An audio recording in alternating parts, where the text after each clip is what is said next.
네, 안녕하세요 여러분, QM 벤치입니다. 또 보드를 들고 왔어요. 네, 보드를 들고 왔는데 오늘은 ASUS ROG 막시무스 Z790 에이펙스가 여기서 끝나는 게 아니라 앙코르 제품이 되겠습니다. 앙코르. 원래 Z790 에이펙스에서 끝나야 되는데 굳이 뒤에 앙코르가 붙었네요. 이게 왜 그러냐면 Z790 에이펙스라는 모델이 있었잖아요. 근데 인텔이 12세대, 13세대, 14세대 모두 호환이 가능하죠. 그래서 원래는 인텔 12세대에는 Z690, 13세대에는 Z790 이런 식으로 나왔는데 또 칩셋이 호환 가능하다 보니까 사실 ASUS 입장에서도 칩셋 호환이 되더라도 계속해서 제품은 팔아야 되고 수요는 창출을 해야 되지 않겠습니까? 그래서 이번에 14세대와 함께 앙코르를 또 내놓은 것으로 저는 판단하고 있고요. 근데 모델명 자체는 좀 신선한 것 같아요. 어쨌든 이제 뭐 앙코르라고 제가 읽긴 했지만 우리한테 익숙한 건 앵콜이죠, 앵콜. 그러니까 뭐 가수나 공연자가 이제 공연을 하면은 좀 더 해줘, 너무 아쉬워, 앵콜 이렇게 하면 이제 요청에 의해서 다시 한번 등장하는 게 이제 앵콜인데 사실 이 보드의 어떤 등장 정체성과는 그래도 잘 매칭을 한 것 같습니다. 그래서 기존의 Z690은 블랙이었고 Z790 에이펙스는 화이트로 나왔는데 다시 블랙 기판으로 돌아왔어요. 그래서 디자인이나 기능 그런 것들이 일신했다고 하는데 오늘 벤치 매뉴얼에서 확인해 보도록 하겠습니다. 자, 일단 패키지. 패키지는 새로울 게 없죠. 새로울 게 없습니다. 변화가 거의 없고 그냥 ROG 엠블럼 있고 그냥 ROG 막시무스 Z790 에이펙스 앙코르가 딱 붙어 있네요. 그리고 이제 아래쪽에 보시면 인텔 프로세서 호환 LGA 1700 소켓이죠. 그냥 DDR5 PCIe 5.0 와이파이 7을 지원하고 있습니다. 최신 규격이죠. 자, 패키지 뒷면 가보겠습니다. 패키지 뒷면 에이펙스의 디자인 상징은 뭐니 해도 X 쉐입이라고 할 수 있는데 이번에 Z790 에이펙스 앙코르에서는 X 쉐입이 좀 많이 약해졌어요. 기존의 Z690 에이펙스, Z790 에이펙스만 하더라도 이 전원부 히트싱크부터 이어진 이 사선 구도가 M.2 히트싱크와 만나면서 이렇게 크로스되는 십자 형태의 X 쉐입이 굉장히 강조가 됐는데 이번에 그게 좀 옅어진 느낌이고 그다음에 뭐 와이파이 안테나 제공하고 전원부 튼실하다. 그 다음에 옵티멀 메모리 OC, 이거 중요합니다. 에이펙스 같은 보드에는 메모리 슬롯이 2개밖에 없죠. 그래서 메모리 오버클럭이 최적화되어 있다. 그리고 아래쪽은 뭘까요? 인텔 와이파이 7 지원하고 Q 안테나, 이거 제가 칭찬했던 기능이죠. 기존의 안테나 모듈은 막 나사를 돌려야 되는데 이건 그냥 꼽으면 됩니다. 그리고 이번에 좀 독특한 거, ROG 메모리 팬 키트, 메모리 쿨링 팬이 포함되어 있다는 거. 자, 바로 패키지 열어보도록 하겠습니다. 그리고 패키지 열기 전에 조금 에이수스한테 빈정상하는 게 있어요. 네, 빈정상하는 게 보시면 자, 제가 이게 다국어로 써져 있는 안내문을 좀 보니까 잉글리시로 게임 퍼스트, 슈프림 FX, 오라 하면서 이제 LED라든지 슈프림 FX 오디오라든지 게임 퍼스트, 뭐 네트워크 최적화 이런 내용이 나와 있는데 여기 한국어로도 번역이 되어 있거든요. 근데 한국어 번역이 이상해. 게임 퍼스트, 베니시 레그로 리먹. 도대체 뭔 뜻이지? 이게 한글이긴 하지만 한국어는 아니에요. 도대체 무슨 말인지 모르겠고 슈프림 FX 내부 외부가 최고인 오디오 오라 LED를 이용하세요. 와, 이거 번역 누가 한 거야? 단순 기계 번역 느낌은 아닌 것 같고 뭔가 좀 특히 이 베니시 네그로 리머비 전 도저히 무슨 뜻인지 모르겠거든요. 혹시 이 뜻을 아시는 분은 댓글로 남겨주시기 바랍니다. 자, 패키지 열어볼게요. 자, 패키지 열면은 전통적인 ROG 고가형 보드처럼 이렇게 입체적인 구성이 나와 있고 여기 보시면 불투명 커버가 있습니다. 이거를 딱 열어주면은 네, 이렇게 보드가 나오죠. 보드는 주인공이니까 조금 뒤에 살펴보고 잠깐 꺼내놨다가 나머지 액세서리 확인해 보도록 하겠습니다. 제가 일단 다 꺼내 놓을게요. 액세서리가 에이펙스 치고는 그렇게 많은 것 같지는 않던데 제가 한번 보겠습니다. 그래도 얘도 100만 원이 넘어가는 보드인데 언제부터 보드가 이렇게 100만 원이 넘어가기 시작한 거야. 진짜 어이가 없죠. 너무 비싸. 참고로 저도 지금 집에서 에이펙스를 사용하고 있습니다. 근데 뭐 Z70 이런 건 아니고 Z690 에이펙스를 사용하고 있어요. 자, 일단 큰 거부터 보죠. 에이수스 웹 스토리지 프로모션 이용권 뭐 이런 거 있고요. 그 다음에 Z790 에이펙스 앙코르 간편 설치 가이드가 있습니다. 이거는 우리가 익히 알고 있는 풀 매뉴얼은 아니에요. 마더보드의 전체 기능이 포함된 매뉴얼은 아니고 그런 것들은 요새는 종이 매뉴얼로 제공하지 않습니다. 정말 마음에 안 드는데 어쨌든 그런 것들 인터넷에서 확인하시면 되고, 여기에는 그냥 메인보드 각 부의 명칭, 기능 이런 것들이 간략하게 소개되어 있고 기계적인 설치를 어떻게 해야 되는지 이런 것들이 나와 있는 거니까 사실상 정보 가치가 그렇게 높진 않고요. 그 다음에 ROG VIP 카드. ROG 항상 예전부터 에이수스 이런 거 잘했죠. ROG 팬심을 자극하는 이런 액세서리들. 그리고 설치 USB가 있습니다. 네, 더 이상 광학 디스크는 절대 주지 마세요. 네, ROG USB 디스크가 아니라 USB 메모리가 있고요. 그리고 나머지 자잘한 것들은 이제 뭐 M.2 서머리라든지 아니면은 뭐 Q 커넥터, Q 커넥터 다 아시죠? 케이블 케이스 케이블에서 나온 것들을 여기에 먼저 꽂고 이거를 그대로 보드에 꼽아주는 편의성 기능. 이런 거 에이수스가 먼저 했어요. 그리고 나머지는 M.2 고무라든지 나사, 큐레치 나사 이런 것들이 있고요. 이제 큼지막하게 볼게요. 자, 이 박스가 하나 있습니다. 박스가 이게 뭐냐? ROG 메모리 팬 키트. 네, 쿨링 팬 키트라는 거죠. 메모리 쿨링 팬입니다. 이런 걸 잘해. 사용자 니즈를 정확히 파악한 건데, 요새는 이제 CPU 오버클럭보다는 뭐 여전히 오버클럭 많이 하시긴 하지만 메모리 오버클럭이 더 관심을 많이 받고 있죠. 그래서 이 메모리 쿨링을 할 수 있는 이 별도의 팬 키트를 제공하고 있습니다. 이것들을 보드에 꽂아줘서 이게 돌아가면서 이제 메모리를 쿨링시켜 주는 건데, 잠시 뒤에 결합된 모습을 확인시켜 드릴게요. 그리고 에이펙스의 상징 딤.2, M.2 딤.2 카드가 있습니다. M.2 딤.2 카드. 네, 이렇게 생겼어요. 자, 요거는 개인적으로는 이 카드를 굉장히 좋게 평가합니다. 왜냐면 어쨌든 M.2 슬롯이라는 게 그 온보드 상의 면적을 할애해야 되잖아요. 근데 이 M.2 딤.2 카드 같은 경우에는 이 히트싱크를 빼내서 여기에 M.2 끼우고 여기에 M.2 끼워서 이거를 메모리처럼 그대로 딤.2 슬롯에 꽂아주는 그런 형태이기 때문에 한정된 보드 면적을 극대화하는데 아주 큰 도움이 됩니다. 그런데 이제 현재 시대에서 봤을 때는 이게 지금 계속해서 재탕하고 있는 디자인인데 조금 아쉬워요. 요즘 보드 같은 경우에는 M.2 히트싱크 그런 것들이 문화사 방식으로 굉장히 편의성을 강조하고 있는데 얘는 귀찮아. 일단 히트싱크를 푸는데 다 나사를 일일이 풀어야 되고, 여기 2개, 여기 3개 이걸 다 풀어줘야 되거든요. 그리고 이것을 슬롯에 꼽는 것도 사실 일이긴 하고, 그래서 뭔가 M.2 SSD 교체에 대한 피로감이 사실상 상대적으로 높아졌다. 예전에는 이게 참 편리하고 신박한 그런 물건이긴 했지만 요즘 시대에 들어서는 이 M.2 히트싱크를 분리하고 다시 재조립하는 과정을 조금 더 개선하는 게 좋지 않을까, 그런 생각이 듭니다. 그리고 안테나 와이파이 7 지원하죠. ROG 안테나가 있습니다. 디자인이 살짝 개선되긴 했는데 뭐 크게 튀지 않고 무난한 디자인이라고 볼 수 있고요. 안에는 이제 미끄럼 방지 고무가 이렇게 마련되어 있습니다. 자, 액세서리 모두 살펴봤으니까 오늘의 주인공 Z790 에이펙스 앙코르 지금부터 확인해 보도록 하겠습니다. 제가 에이펙스 사심인데 에이펙스 좋아합니다. 네, 에이펙스 좋아하고요.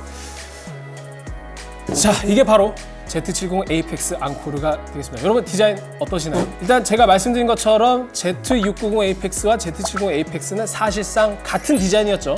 같은 디자인의 PCB 색깔만 달랐는데 Z70이 화이트였죠. 근데 이번에 앙코르는 다시 블랙으로 돌아왔습니다. 블랙으로.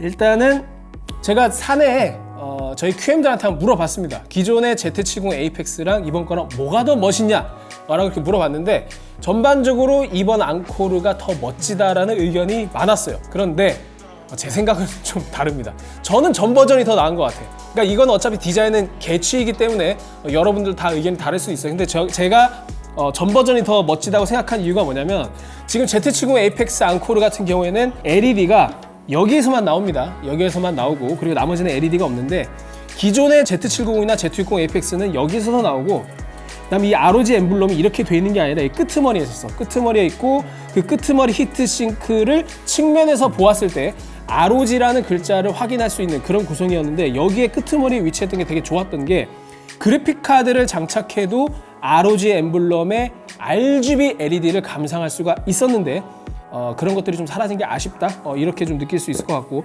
그리고 제가 아까 초반에 패키지 설명에서 말씀드렸던 에이펙스 고유의 디자인 정체성이 있어요.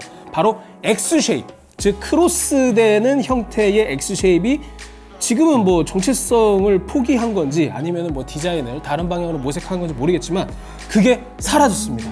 그게 사라져서 그냥 좀 아쉬워요, 많이. 그리고 이제 어떤 아머의 배치라든지 그런 것들도 기존 버전이 조금 더 견고한 느낌이지 않았나, 그런 생각이 좀 들었습니다.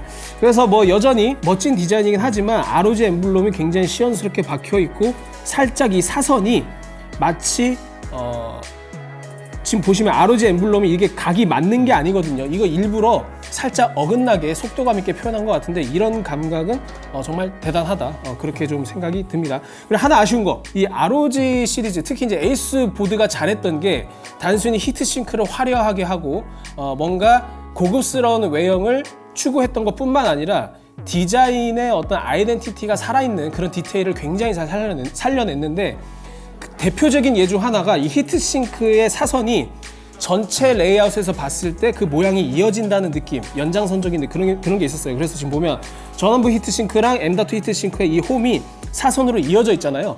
근데 이게 각이 묘하게 달라. 이게 무슨 말이냐, 지금 보시면 이 각이랑 완벽히 일치하고 있죠. 근데 제가 아까 자를 통해서 이거를 그대로 매치시켜 봤더니 살짝씩 어긋나요, 왼쪽 전원부 히트싱크랑. 그래서 이렇게 어떤 원래 디자인이 추구하고자 했던 어떤 컨셉에 비춰 봤을 때 이런 디테일을 챙기지 못한 점은 상당히 아쉽다. 그 부분은 꼭 지적하고 싶네요. 자, 그리고 이제 많은 분들이 얘기하시는 백플레이트 없어요. 에이펙스는 백플레이트가 없습니다. 이렇게 값비싼 보드인데 대체 왜 백플레이트를 안 주지? 이해가 안 되죠. 근데 이제 제조사 입장에서는 이유가 있긴 합니다. 뭐냐면 에이펙스라는 보드는 굉장히 상징적이고 오버클럭 특화 보드이고, 단순히 오버클럭 특화뿐만 아니라 여러분들 그 메모리 오버클럭 하시는 분들 그 보드 보잖아요. 대부분 에이펙스를 써요. 특히 LN2 극한의 오버클럭 하시는 분들, LN2 오버클럭 할 때 이제 에이펙스를 많이 쓰는데 그런 분들은 어차피 이런 백플레이트를 다 제거합니다. 왜냐하면 이제 결로 현상 그런 것도 방지해야 되고, 아니면 결로 현상 방지해서 뭐 껌딱지도 붙이는 분들도 계시고 그렇기 때문에 백플레이트가 어차피 방해 요소밖에 안 되기 때문에 굳이 없어도 된다라는 논리로 접근한 것 같은데, 근데 저는 에이수스의 이런 제조사 논리에 동의하진 않아요. 왜냐? 아니 실질적으로 우리가 에이펙스를 LN2 오버하는 사람만 사나요? 아니잖아요. 그냥 에이펙스가 좋아서 사는 사람들도 굉장히 많습니다. 그런 분들한테는 백플레이트가 있으면 좋거든요. 그리고 이제 어차피 LN2 오버하시는 분들은 그분들이 오버클럭을 하기 위해서 준비해야 되는 것들이 대단히 많습니다. 뭐 팟도 준비해야 되고 LN2도 준비해야 되고 히팅건도 필요하고 여러 가지 준비 과정이 복잡한데, 그분들 입장에서 백플레이트 하나 제거하는 게 뭐 그렇게 큰일일까요? 그냥 제공해주고 이스트림 오버클럭 하실 분들 그냥 떼어내면 되는데 이걸 굳이 처음부터 포함하지 않는다? 저는 그건 핑계가 될 수 없다고 생각합니다. 그래서 개인적으로 이 백플레이트가 없다는 게 대단히 큰 불만이고요. 에이펙스 정도 되는 가격과 어떤 제품 라인업의 위치를 고려했을 때 반드시 제공하는 게 좋다. 이게 제 생각이 되겠습니다. 자, 다시 전면으로 돌아와서 이제 본격적으로 에이펙스 디자인을 살펴보도록 할게요. 자, 디귿자 전원부 히트싱크 있고요. 그다음 상단에 보면은 CPU 보조 전원 8핀 2개로 구성되어 있습니다. 그리고 이제 당연히 8핀 보조 전원 2개는 이제 금속 실딩 처리가 되어 있고요. 그다음 오른쪽으로 가보시면 딤 슬롯이 2개가 있어요. 딤 슬롯이 2개. 가끔 이런 분들이 계세요. 이 생태계를 잘 모르시는 분들이, 아니 이렇게 비싼 보드에 왜 메모리 슬롯이 2개밖에 없지? 왜 4개가 아니고 2개지? 이상하네. 이렇게 생각할 수 있는데, 사실 이거는 아까 말씀드렸다시피 오버클럭을 위한 보드입니다. 오버클럭을 위한 보드. 그럼 오버클럭을 위해서는 왜 메모리 슬롯이 2개밖에 없는 거냐? 실질적으로 이 메모리라는 것은 우리가 지금 사용하고 있는 인텔 12세대, 13세대, 14세대 모두 듀얼 채널 기반이에요. 즉 채널당 메모리 슬롯이 4개가 되면은 채널당 관장해야 되는 딤 슬롯이 2개가 됩니다. 당연히 그런 구성보다는 채널당 하나의 딤 슬롯을 할당하는 것이 메모리의 잠재적인 오버클럭 끌어내는데 도움이 될 수밖에 없고, 왜냐면 두 개 관리하는 거랑 하나 관리하는 거랑 당연히 하나 관리하는 게 훨씬 더 낫잖아요. 그런 측면에서 메모리 슬롯이 두 개인 것이 이 보드를 매력적으로 느낀 사람들한테는 전혀 단점이 되지 않는다, 이걸 말씀드리고 싶고, 그래서 저도 실질적으로 메모리 슬롯 두 개만 하더라도 뭐 32기가, 64기가, 뭐 96기가 이렇게 구성할 수 있기 때문에 저도 메모리 슬롯 두 개인 거를 선호합니다. 그래서 메모리 슬롯이 두 개다, 이렇게 이해하시면 되고, 오른쪽은 딤.2 슬롯입니다. 아까 제가 보여드렸죠? 그 M.2 두 개 들어가는 딤.2 카드, 그것을 여기에 장착하시면 되고, 그다음 상단으로 가게 되면 QLED와 Q코드가 있어요. 근데 이게 좀 아쉽네. 이 Q코드 이거 테스트하거나 오버클럭 하신 분들한테는 굉장히 중요한 거거든요. 이게 뭐냐면 보드의 현재 상태를 이제 코드로 알려주는 건데, 이 코드 값을 해독을 해서 지금 보드가 어떤 포스팅 상태다 혹은 어떤 에러 상태다 이런 걸 유출할 수가 있는데, 이게 작아졌어. 그래서 시인성이 기존 거는 되게 커서 확실히 오버클럭 특화 보드라서 이런 걸 신경 썼구나. 저는 되게 감탄을 했는데, 오히려 작아진 게 저는 좀 불만이긴 합니다. 물론 메인보드 레이아웃 짜면서 어쩔 수 없이 작게 설계했겠다라는 내부적인 사정이 있겠지만은 개인적으로 마음에 들진 않아요. 그리고 이제 제가 에이펙스 보드를 사용하면서 마음에 들었던 부분, 그 상단에 QLED가 있습니다. 이 QLED는 뭐냐? 단순히 Q코드 외에도 현재 마더보드의 전원을 인가했을 때 CPU, 메모리, 그래픽카드, 뭐 저장 장치 현재 어떤 단계에서 포스팅을 진행하고 있는지 LED를 통해서 상태 표시창 같은 개념입니다.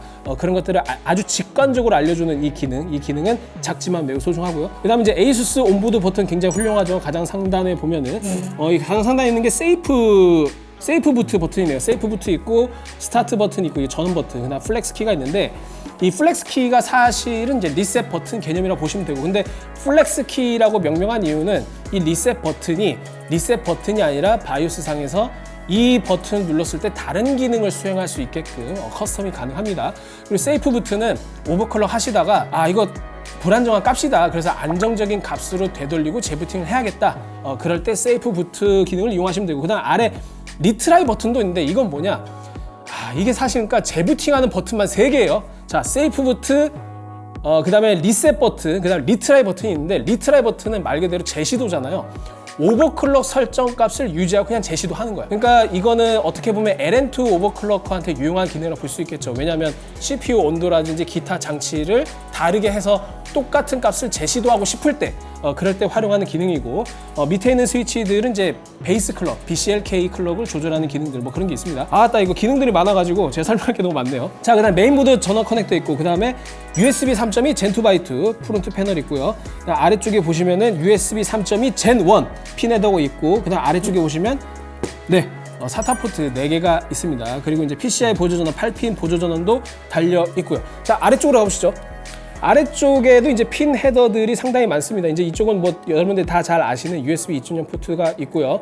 그 다음에 여기 또 버튼이 있는데, 이 버튼은 뭐냐? 바이오스 스위치입니다. 기본적으로 에이펙스 같은 경우는 듀얼 바이오스를 탑재하고 있기 때문에 바이오스 1, 2를 전환할 때 이 바이오스 스위치 버튼을 눌러주시면 바이오스를 바꿀 수가 있어요. 아래쪽에 보시면 USB 3.2 Gen1 핀 헤더가 있고요. 그 다음에 RSVD 전환 스위치 있고, 그 다음에 RGB 헤더들이 있습니다. 이 RGB 헤더 같은 경우에는 기존 보드랑 구성이 같아요. 12V RGB 하나 있고, 그러니까 오라 RGB죠. 오라 RGB 핀 헤더 하나 있고, 어드레서블 RGB, ARGB 핀 헤더가 3개가 이렇게 위치하고 있습니다. 이렇게 핀 헤더랑 버튼들 기본적인 설명드렸고, 그 다음에 이제 설명드려야 되는 게 이제 M.2 슬롯 같은 경우인데, 아까 말씀드렸다시피 딤.2에서 2개 지원하고요. 온보드 상으로는 총 3개가 있습니다. 여기 하나가 있고요. 그 다음에 여기 2개가 있는데, 가장 상단에 있는 M.2가 PCI 5.0입니다. PCI 5.0. 근데 만약에 여러분이 그래픽카드 성능을 최대한 발휘하고 싶다, 그러면은 요거는 제껴주시기 바랍니다. 요건 어차피 그 CPU 직계열 레인 공유이기 때문에 PCI 레인을 공유해요. 그래서 여기에 여러분들이 PCI 5.0이 아니라 그냥 3.0이든 4.0이든 아무튼 M.2 SSD를 꽂기만 하면 무조건 8배로 떨어집니다. 그래픽카드 슬롯이 무조건 PCI 레인 수가 8배로 떨어지기 때문에 여러분들이 그래픽카드 최대한 성능 발휘하고 싶다, 그럼 여긴 쓰지 마시고 이건 없다고 보시고 그냥 이 둘 중에 하나 선택하시거나 아니면 딤.2 쓰시거나 그렇게 사용하시면 되겠습니다. 그리고 PCI 슬롯 같은 경우에는 자, PCI 슬롯 두 개가 있는데 상단에는 PCI 5.0 16레인이고요. 가장 아래쪽은 16레인 모양이지만 실제로 활용되는 건 8레인이 맥스입니다. 그래서 여러분들이 그래픽카드 두 장을 꽂게 되면 88로 작동한다. 만약에 하나만 꼽는다. 위에 꼽으면 16, 아래 꼽으면 8 이렇게 이해해 주시면 좋아요. 그리고 이제 슬롯 나머지 두 개가 있는데 이건 PCI 4.0 4개 레인만 활용하는 그런 슬롯이 되겠고요. 자, 모두 설명한 것 같은데 다음은 IO 포트 한번 가볼게요. 자, IO 포트입니다. IO 포트도 이제 에이펙스의 정체성이 그대로 드러나는데 이제 상단 바이오스 플래시백 버튼이 있고 클리어 시모스 버튼이 있습니다. 클리어 시모스 뭐 다 아시죠? 시모스 완전히 날려버리는 겁니다. 그리고 이제 아래쪽에 PS2 포트가 있어요. PS2 포트에 키보드 마우스 꽂을 수 있는 거. 이거는 너무 오래됐죠. 너무 오래됐고 요새 누가 마우스랑 키보드 쓰는데 이런 PS2 포트를 활용합니까? 하지만 이게 쓸모가 있죠. 그래서 저는 이 에이펙스 어떤 뉴스 게시물이나 그런 거에 달린 댓글을 보면 그런 말씀 하시는 분들 계세요. 아니 저 비싸고 좋은 보드에 왜 저런 구닥다리 포트가 달려 있는 거냐 이렇게 궁금해하시는 분들이 있는데 이게 분명 수요가 있습니다. 왜냐하면 익스트림 오버클럭을 하시는 분들 입장에서는 USB보다는 PS2 기반의 키보드 마우스를 선호하시는 분들 계세요. 왜냐하면 어쨌든 USB 인터페이스라는 게 그분들의 환경, 극저온 환경, LN2와 같은 극저온 환경에서는 이상 증상을 나타낼 수도 있는 것이고 그다음 필연적으로 USB는 어쨌든 자기 혼자 작동하지 못하고 윈도우, OS의 통제를 받아야 되고 그다음에 뭐 USB 컨트롤러 드라이버도 깔려야 되고 여러 가지 조건들이 있는데 그거보다는 훨씬 더 직결적이고 기계적인 연결 방식을 보장해주는 PS2 방식이 어떤 극한의 어떤 미세함과 섬세함을 추구하는 오버클럭커 입장에서는 훨씬 더 안정적인 구성이 될 수 있다. 이렇게 말씀드리고 싶고요. 그다음에 이제 USB 포트를 보건데 USB 3.2 제논 포트 타입 A 4개가 있고요. 그다음에 나머지는 USB 3.2 젠2 포트입니다. 그리고 아래쪽에 USB 타입 C가 있는데 요거는 USB 3.2 젠2 바이2가 되겠고요. 그다음에 뭐 듀얼 랜 그런 거 없습니다. 어차피 이 보드는 목적성이 확실하기 때문에 2.5기가 랜 하나만 있고 와이파이 7 포트. 이거 Q 안테나 기능이죠.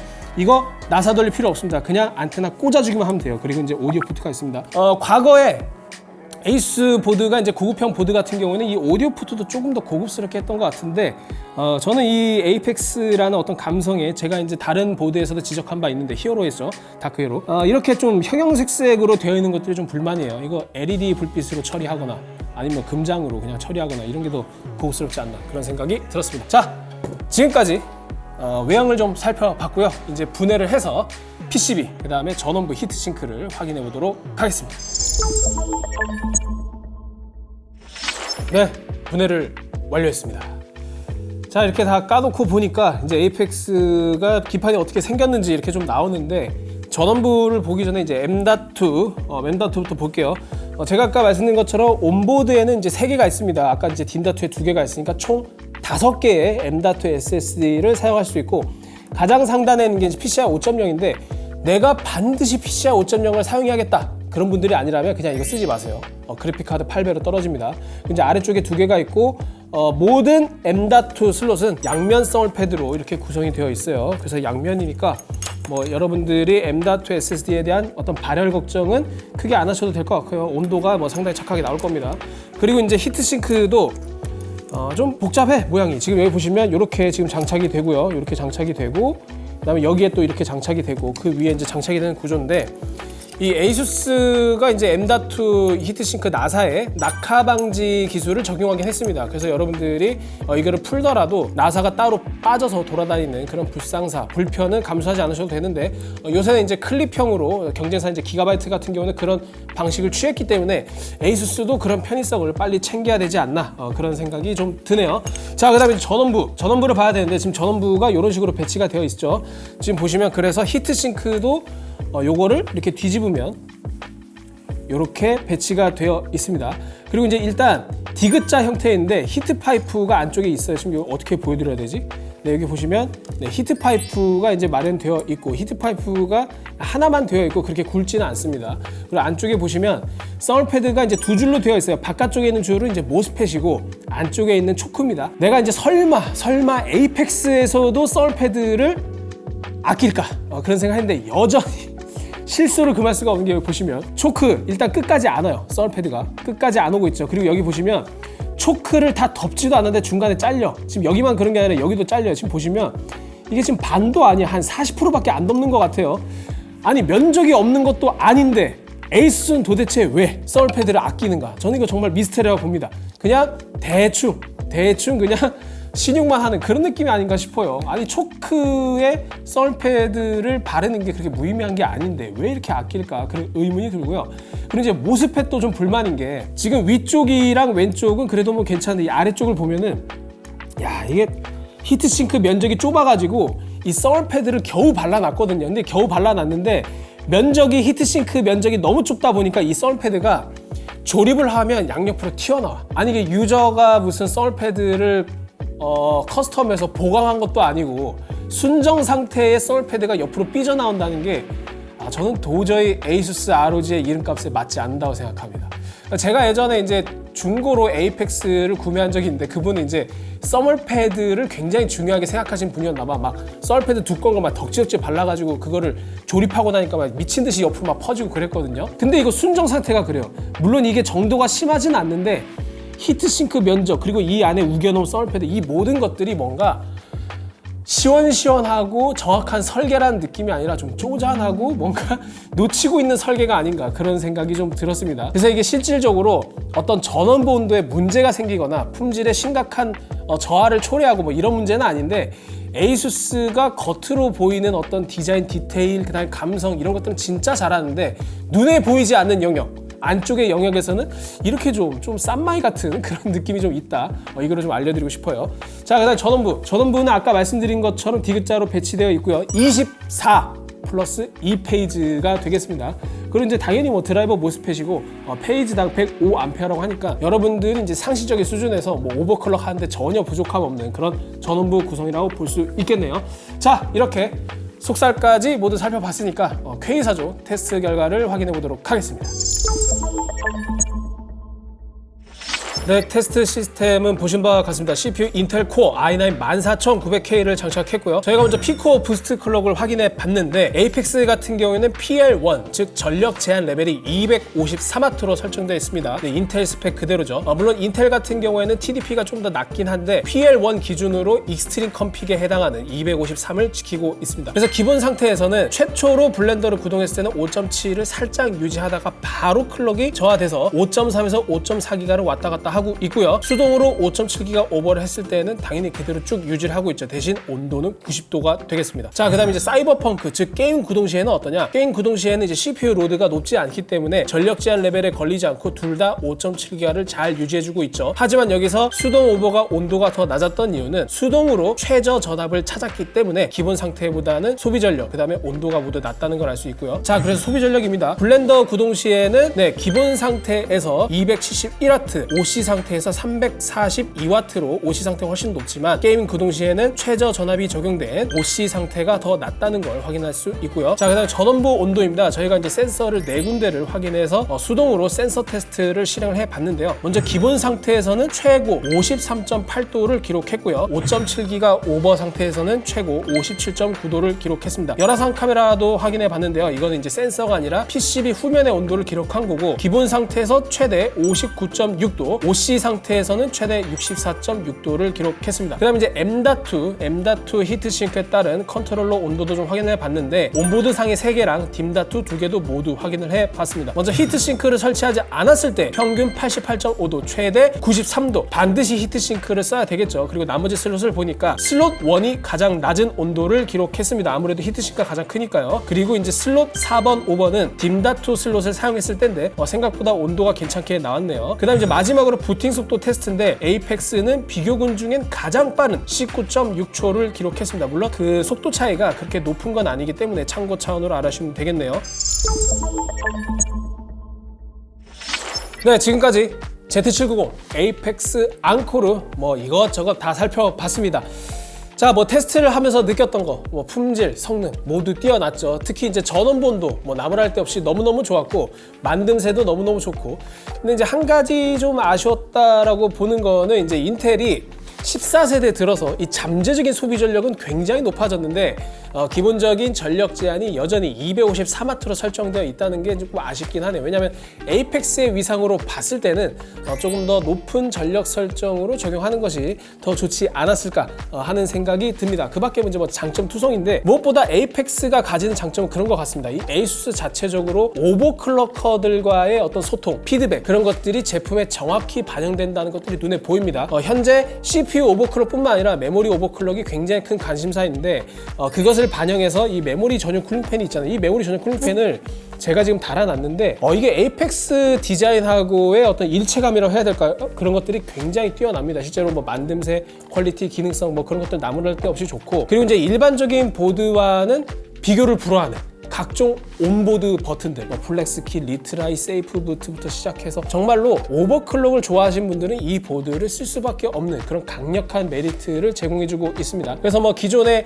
에이펙스가 가졌던 장점들을 살리면서 뭐 와이파이 7이라든지 메모리 쿨링팬이라든지 레이아웃을 좀 바꾸고 이런 개선점들이 돋보이는 건 사실인데 아쉬운 것들도 분명히 있었어요. 제가 이제 개인적인 취향이긴 하지만 이 디버그 LED가 다시 작아졌다는 거 이건 정말 아쉽고 그 다음에 이제 백플레이트 줘야지. 100만원 훌쩍 넘잖아요 이거. 그럼 백플레이트 줘야지. 왜 안 줍니까? 오버클럭? 안 할 때 떼면 되잖아.